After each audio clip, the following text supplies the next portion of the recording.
કવિ રાયચંદ, તમે લખેલા પુસ્તકોના નામ જણાવશો? હા, મેં એક રાજવીરનો રણકાર કરીને કાવ્ય સંગ્રહ અને વિખોટી બીજુગળ નવલકથા લખેલી છે. બરાબર. જેમાં ગામની જે નારી છે એના વિરહની વેદનાનું મેં નિરૂપણ કરેલું છે. બરાબર. તમારી કોઈ એવી રચના છે જે વાચકોના હૃદયને સ્પર્શી જતી હોય છે, એ સંભળાવશો? હા, મારી એક રચના છે રાજવીરનો રણકાર કાવ્ય સંગ્રહમાં. શૂરવીરની ધરા પર પાષાણે એક ભેદ ખોલ્યો, પળવારમાં નજર કરી ત્યાં પાળીઓ બોલ્યો. વાહ. કેમ કવિ શું કહો છો પાષાણ મહી, આ તો અમારા માથા છે ધરતી અલગ થઈ. પાળીઓ બોલ્યો કરીને આ કૃતિ છે મારી. બહુ સરસ કૃતિ છે તમારી, ખરેખર વાચકોના હૃદયને સ્પર્શી જાય એવી કૃતિ છે.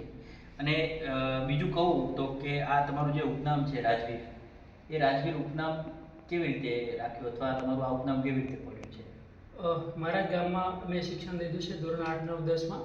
ત્યારે અમારે ગુજરાતી વિષયના સર શ્રી દેવાભાઈ સાહેબે મને આ ઉપનામ આપ્યું અને શિક્ષણ ક્ષેત્રે અને આ લખાણ ક્ષેત્રે મને સારો સપોર્ટ કરેલો છે અને એમને જ મને ઉપનામ આપીને સપોર્ટ કર્યો છે. બરાબર.